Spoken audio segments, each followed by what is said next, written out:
दीजिए। हम लोग का बच्चा का भविष्य को उज्जवल बनाने के लिए हम लोग को स्थानीय नीति का लागू करना होगा और 1932 का खतियान पे नजर डाल के 1932 का खतियान के आधार पर यहाँ का स्थानीय नीति को लागू करने का काम हेमंत सरकार को करना पड़ेगा। अगर वो नहीं करते हैं तो हम लोग 1 महीना का अल्टीमेटम देते हैं। अगर 1 महीना अगर नहीं किया तो हम लोग जन सेवा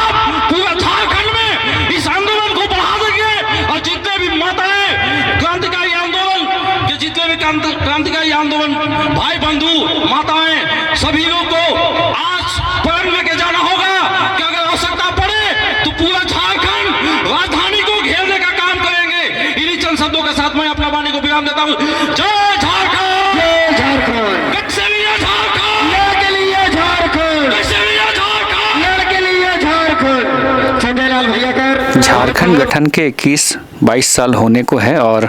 हाल के दिनों में जब से हेमंत सोरेन की सरकार और गठबंधन की सरकार झारखंड में आई है,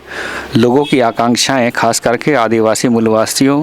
की आकांक्षाएं इस प्रदेश की बढ़ती रही हैं। विगत के दिनों में जिस तरीके से नीतिगत फैसले लिए गए, 24 दिसंबर 2021 को सरकार ने ये नोटिफिकेशन जारी किया कि 24 ज़िलों में से कुछ ज़िले, खास करके धनबाद, बोकारो,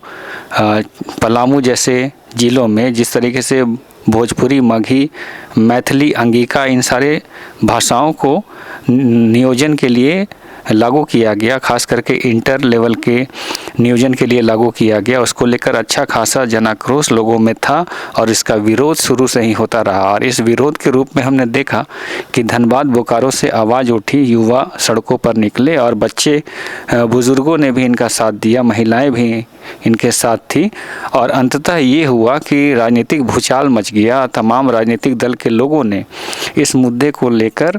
अपने पार्टियों से त्याग पत्र देने का भी काम किया। इन नेताओं में अगर हम बात करें तो अमित महतो जो सिल्ली के पूर्व विधायक रहे, जेएमएम के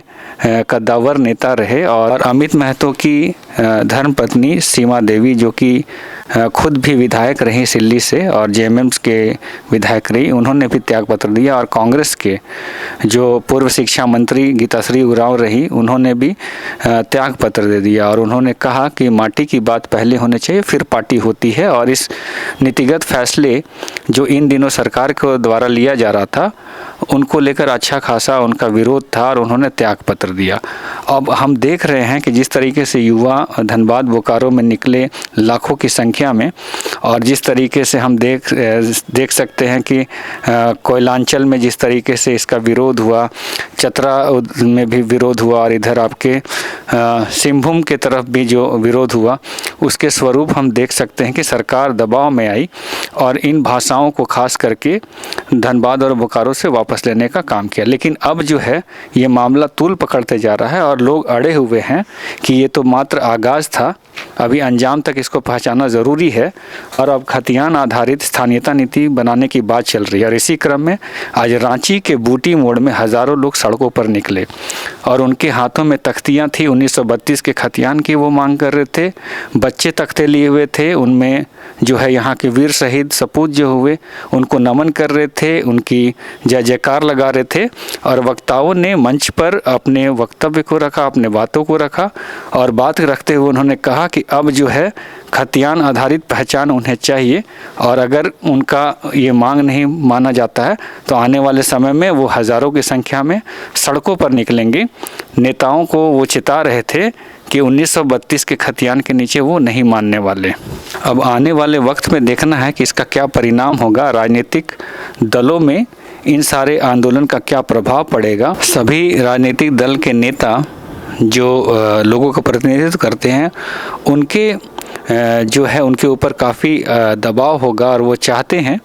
कि जो यहाँ की बात है, यहाँ की जनता जो सवाल को लेकर आई है